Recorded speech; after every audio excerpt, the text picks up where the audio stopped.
Dear students, good morning. आज हम science का lesson number 19 constituents of food ये पढ़ेंगे। पाठ 19 भोजन के घटक। You have learned that foodstuffs have constituents that are useful to us in different ways. Let us learn some more about the constituents of food. हमने पढ़ा कि खाद्य पदार्थों में भोजन के वे घटक होते हैं जो हमारे शरीर के लिए विभिन्न प्रकार से उपयोगी होते हैं। हम भोजन के इन घटकों से संबंधित अधिक जानकारी आज प्राप्त करेंगे। सबसे पहले हम देखेंगे कार्बोहाइड्रेट्स यानी कार्बोज पदार्थ। ट्राई दिस करके देख सकते हैं। मटेरियल हम लेंगे a piece of potato, tincture of iodine और ड्रॉपर, यानी टिंचर, आयोडीन, ड्रॉपर और आलू की एक फाँक लेना है हमको। और प्रोसीजर क्या है? Add some water to tincture of iodine to dilute it. Tincture iodine के विलयन में थोड़ा सा पानी डालकर उसे पतला बनाना है। और using a dropper put a few drops of it on the piece of potato and observe. Dropper द्वारा इस विलयन की 4-5 बूंदें आलू की फाँक पर डालना है और निरीक्षण करना है। What do you see? आपको क्या दिखाई देता है? The piece of potato turns a blackish blue, यानी आलू की फाँक का रंग कैसा होता है? कालापन लिए नीला हो गया है। अब हम देखेंगे स्टार्च। स्टार्च यानी मांड के बारे में। Starch turns blackish blue when it comes in contact with iodine, यानी जो स्टार्च होती है जिसे मंड या मांड कहते हैं, जब आयोडीन से संपर्क होता है उसका, तब उसका रंग कैसा होता है? कालीमा युक्त नीला हो जाता है। इसका अर्थ यह है कि आलू में मांड अर्थात स्टार्च होता है। स्टार्च एक प्रकार का कार्बोज पदार्थ है, यानी स्टार्च जो है वो एक प्रकार का कार्बोहाइड्रेट का प्रकार है। So we can infer that there is starch in the potato. Sago and sweet potato also contain starch. Starch एक प्रकार का कार्बोज पदार्थ है और ज्वार, बाजरा, गेहूं, चावल जैसे तृण अनाजों में और साबूदाने, आलू जैसे पदार्थों में बड़े परिमाण में स्टार्च पदार्थ होता है। जैसे cereals like jowar, bajra, wheat, rice contain a lot of starch. We obtain flour from this grain. Flour यानी हमें इन पदार्थों से हम क्या बना सकते हैं? आटा बन सकता है। और उसके बाद में these grains form a staple diet. We get energy from starchy foods. Our body uses this energy for different kinds of work. This energy also keep the body suitably warm. यानी ये जो स्टार्च युक्त पदार्थ है इससे शरीर को क्या मिलती है? हमें ऊर्जा मिलती है और ये ऊर्जा शरीर के विभिन्न क्रियाओं के लिए उपयोगी होती है। यानी विभिन्न जो शरीर की अलग अलग क्रियाएं होती है, produces energy for different kinds of work, जो काम करती है हमारा शरीर, उसके लिए जो स्टार्च है यूज होता है। इसके अतिरिक्त शरीर की को अपेक्षित रूप में गर्म रखने में इस ऊर्जा का भी उपयोग होता है। यानी हमारे शरीर को गर्म रखने में भी स्टार्च का उपयोग होता है।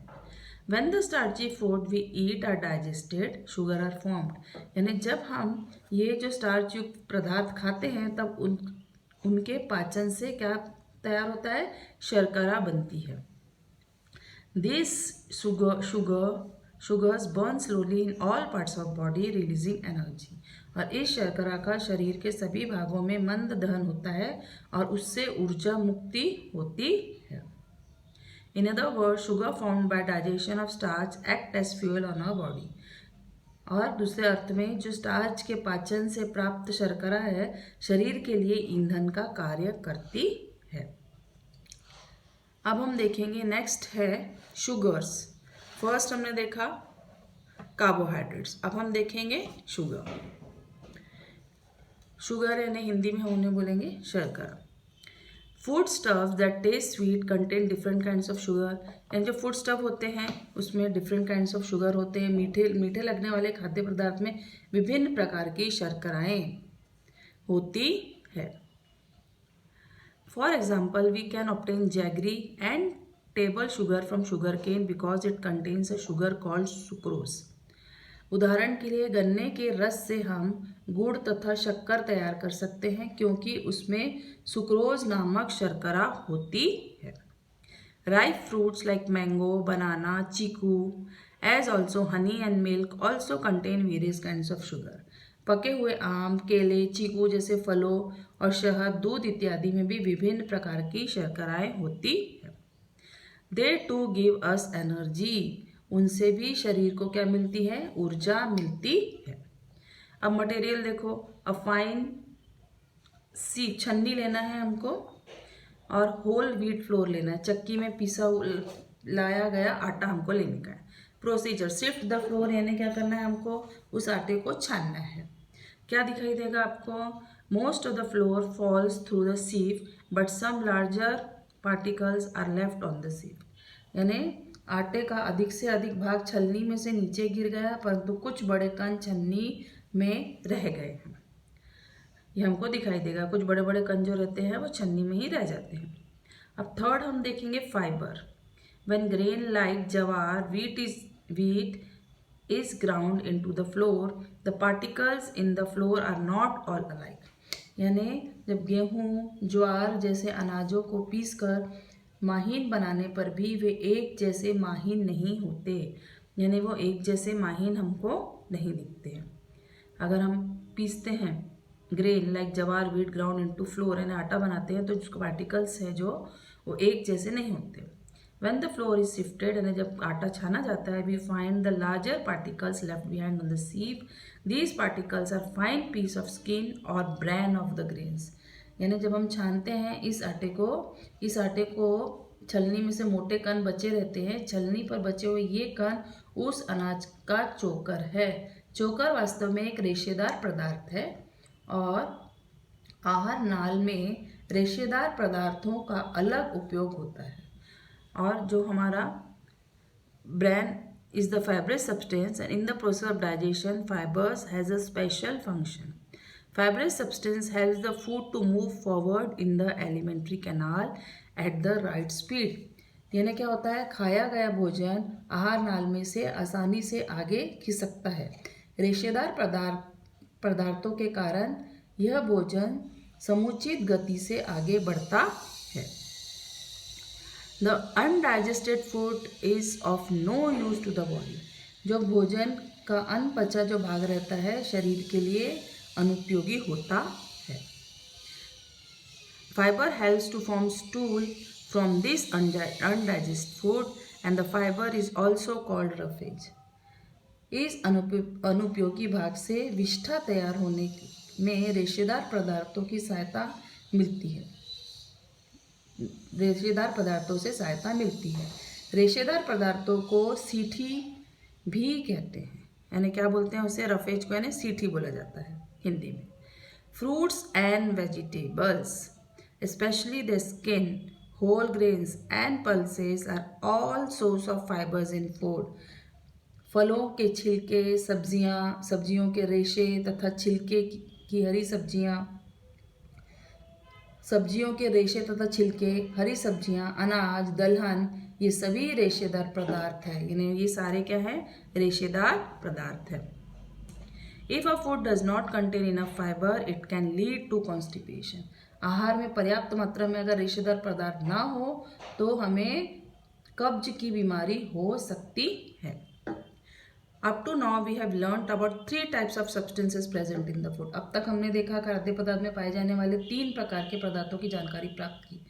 इनका है स्टार्च पदार्थ, फिर उसके बाद में हमने देखा है दी substance.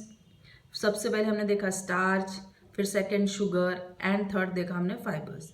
These substances are together called carbohydrates. ये सब मिलकर क्या बनता है? तीनों मिलकर कार्बोहाइड्रेट पदार्थ। The most important of use of carbohydrates to provide the body with energy। यानी कार्बोज पदार्थों का मुख्य कार्य क्या है? शरीर को ऊर्जा प्रदान करना। सबसे मुख्य कार्य है शरीर को ऊर्जा प्रदान करना। अब हम देखेंगे नेक्स्ट देखेंगे हम करके देखेंगे ये try this materials, try this यानी ये करके देख सकते हैं हम। 2 sheet of white paper, a printed page, a little cooking oil।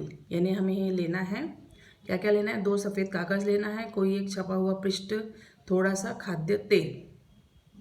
Procedure, यानी हमें क्या करना है, विधि क्या करनी है, रब a little oil on one of the white sheet, एक सफ़ेद शीट पे ऑयल लगाओ। Now place the sheet on the printed page, अब ऑयल वाली जो शीट है उसको प्रिंटेड पेज पे रखना है one by one and try to read the matter through each sheet, और कोशिश करना है कि जो छपा हुआ भाग है वो आपको दिखाई दे रहा है क्या, आप पढ़ पाते हो क्या। What do you find, you cannot read the matter through the ordinary sheet, ordinary sheet में से आप बिल्कुल भी मैटर नहीं पढ़ पाओगे, but you can see through a oil sheet of the paper, पर जिसमें तेल लगा हुआ है उससे आप नीचे का भाग, छपा हुआ भाग पढ़ सकते हो। तो oil makes the paper transparent, यानी जो तेल है नीचे वाला छपा हुआ भाग पढ़ सकते हो, क्यों,